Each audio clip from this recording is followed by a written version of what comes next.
This is the Sony A7C II, Sony's upgrade over the A7C. You get a 33 megapixel Exmor-R full-frame sensor with the Bion's XR image processing engine.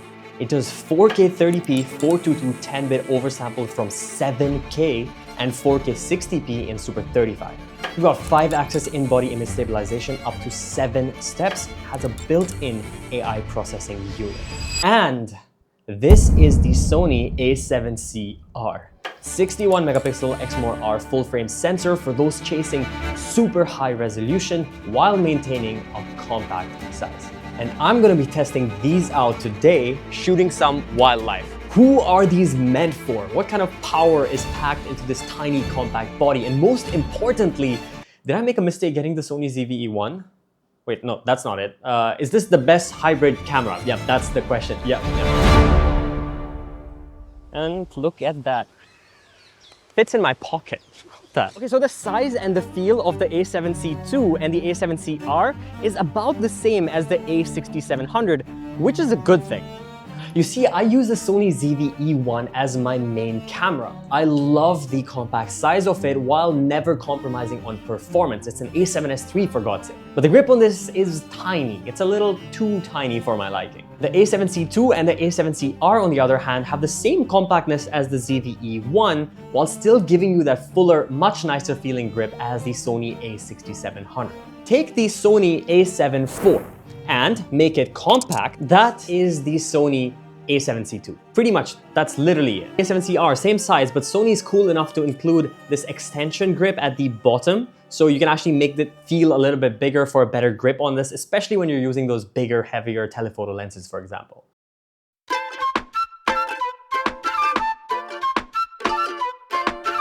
Now this is a hybrid camera and I think the specs are more towards the photo taking side, but I am going to start by taking some videos with this to see the performance of it in 422 10-bit.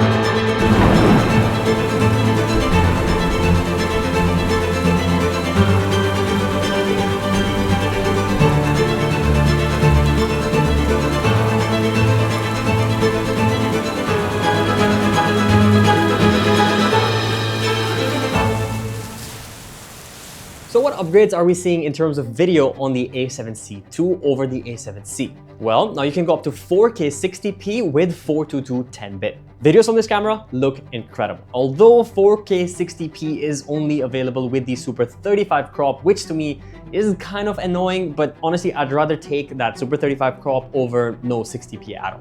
If you are chasing that 120p though, it's there, but in 1080p with 420 8-bit.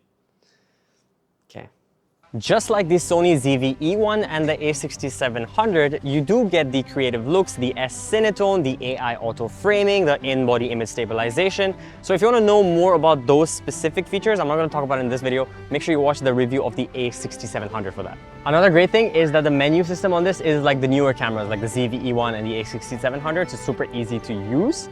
The second thing is the in-body image stabilization. So you get up to 7-step image stabilization 5-axis on the A7C II, and you get 8-step image stabilization with the A7C R. The autofocus is best in class. You've got a bunch of different subject recognition modes to pick from, like humans, birds, planes, animals, cats. But in this case, obviously, I was sticking to the birds and just let the camera do the rest. The only inconvenience for me in the video mode was that Super 35 crop, but apart from that, it's been great. Now, as far as low light goes, this is where it gets a bit confusing. Since the sensor on the A7C II is pretty much the same as the A7 IV, I expected there to be a dual base ISO same as on the A7 IV. But weirdly enough, jumping up and down in ISO, I really just couldn't find the dual base ISO. I just saw the noise go up incrementally. So the low light test that I did, there wasn't really a dual base ISO. If that is the case and there isn't a second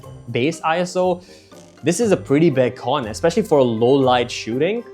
Yeah, it's a pretty big bummer, to be honest. But if I am wrong, I'm gonna correct it down in the description or the top comment after I find out from Sony what's really happening here.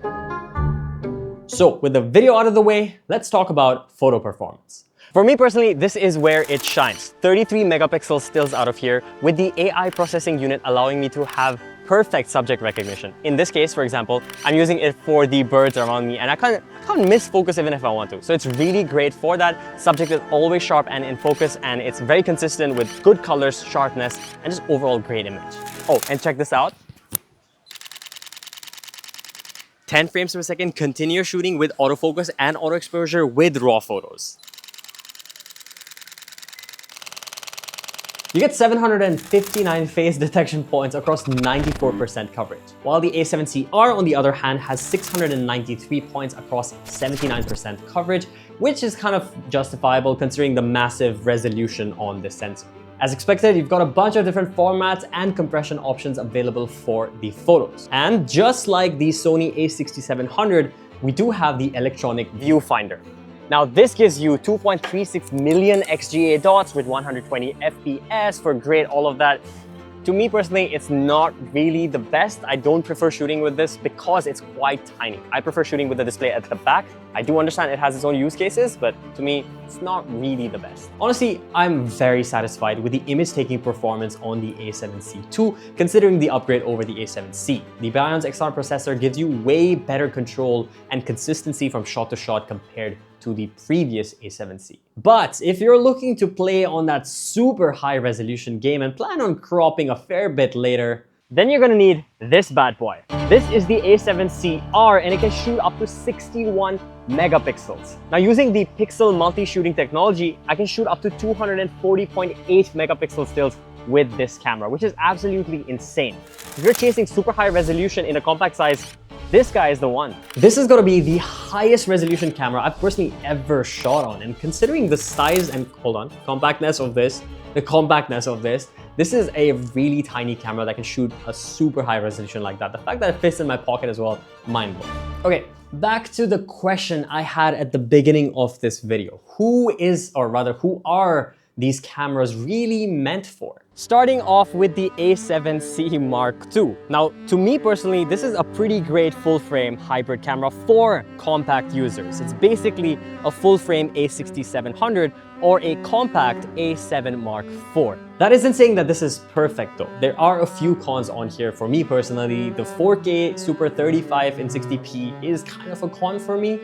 And obviously, I think the biggest con would be the lack of dual-base ISO, at least as far as I know for now. I hope I'm wrong and I can correct it down in the comments, but if that's the case, that's a pretty big con for me because I have been spoiled by the A7S III, I've been spoiled by even the A7 IV, I've been spoiled by the ZV-E1 and the A6700 all having dual-base ISO. The A7C R, on the other hand, is a beast of a megapixel camera in a tiny compact form factor. So if you're looking to get the maximum resolution possible while maintaining this tiny size, the A7C R is going to be the best compact high resolution camera you can get right now. So are these the best hybrid cameras? I mean, it does photo taking really, really well, and I guess it can take some videos really well in certain situations, but not all. Honestly, I'm pretty happy with my choice of the ZV-E1 because I'm more video focused.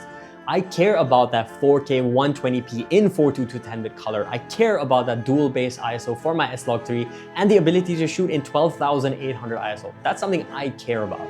So if you're more focused on the video side, then maybe this isn't the best choice for you right now. But if I want a second camera that is also a full frame, that is also compact in size, that can shoot way better photos than my ZV-E1, A7C II is definitely gonna be my next pick. This guy, on the other hand, is a very specialized camera for people who really care about that super high resolution, or people who plan to crop in a lot. Maybe you shoot F1 racing and you take pictures of the moon and you just need to crop in a lot. Especially if you're into like artwork and print work, the A7C R is beautiful for this size. But that's just my opinion. Let me know down in the comments which camera you're gonna be picking from the new releases. For me, it's gonna be the ZV-E1, but I'm keen to know what you guys think. Let me know down in the comments. Thank you guys so much for watching. This has been a lot of fun to make.